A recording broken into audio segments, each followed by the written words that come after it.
আসসালামু আলাইকুম প্রিয় শিক্ষার্থীবৃন্দ, আশা করি তোমরা সকলেই খুব ভালো আছো। তোমরা যারা 2025-এর এসএসসি পরীক্ষার্থী তাদের জন্য আজকের ভিডিওটি খুবই গুরুত্বপূর্ণ, কেননা আজকে আমি তোমাদেরকে এসএসসি 2025-এর বিজ্ঞান বিষয়ের চূড়ান্ত সাজেশন দিব। অর্থাৎ যাদের এখনও সিলেবাস শেষ হয়নি অথবা যারা অল্প অধ্যায় পড়ে ভালো মার্ক তুলতে চাও তাদের জন্যই আজকের ভিডিওটি। চলো ভিডিওটি শুরু করি। শুরুতেই আমরা আলোচনা করব সৃজনশীল অংশ। দেখো এখানে যে অধ্যায়গুলো দেওয়া হয়েছে এই অধ্যায়গুলো যদি তোমরা ভালোভাবে পড়ো তাহলে এই অধ্যায়গুলো থেকেই তোমরা সৃজনশীল কমন পেয়ে যাবে।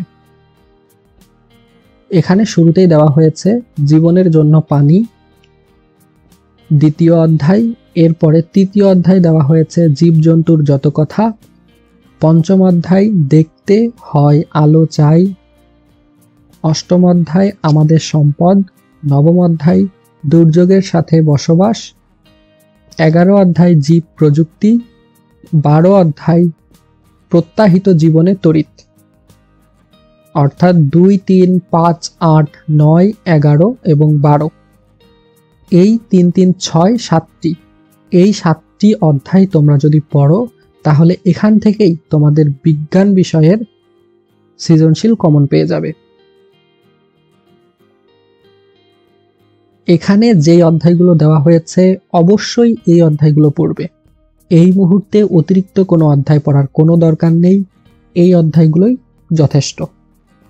তবে এখানে যে অধ্যায়গুলো রয়েছে এই অধ্যায়গুলোর মধ্য থেকে কোনোটি স্কিপ করবে না, কেননা এই অধ্যায়গুলোর মধ্য থেকে যদি কোনোটি বাদ দাও তাহলে কিন্তু কমন পাওয়ার সম্ভাবনা অনেকটাই কমে যাবে। এবারে আসি এমসিকিউ অংশে। এমসিকিউ কমন পাওয়ার জন্য অবশ্যই কোনো গাইড অথবা টেস্ট পেপারের এমসিকিউ সলভ করতে হবে। অর্থাৎ তোমার বিজ্ঞান বিষয়ের সিলেবাস অনুযায়ী কোনো টেস্ট পেপার অথবা গাইডের এমসিকিউ সলভ করতে হবে, তাহলেই তুমি এমসিকিউ অংশ কমন পেয়ে যাবে। সর্বোপরি এমসিকিউ অথবা সিকিউ কমন পাওয়ার জন্য অবশ্যই বোর্ড প্রশ্ন সমাধান করতে হবে। তুমি যত বেশি বোর্ড প্রশ্ন সমাধান করবে তোমার কমন পাওয়ার সম্ভাবনা তত বেশি বেড়ে যাবে। কাজেই এখানে যে অধ্যায়গুলো দেওয়া হয়েছে সৃজনশীল কমন পাওয়ার জন্য এই অধ্যায়গুলোর বোর্ড প্রশ্ন বেশি বেশি সমাধান করবে। অবশ্যই এখানে যে অধ্যায়গুলো দেওয়া হয়েছে এই অধ্যায়গুলো স্কিপ করবে না, কেননা এই অধ্যায়গুলো থেকেই বিগত বছরগুলোতে প্রশ্ন এসেছে। আশা করি তোমরা বুঝতে পেরেছ। তাহলে আজকের ভিডিওটি এ পর্যন্তই।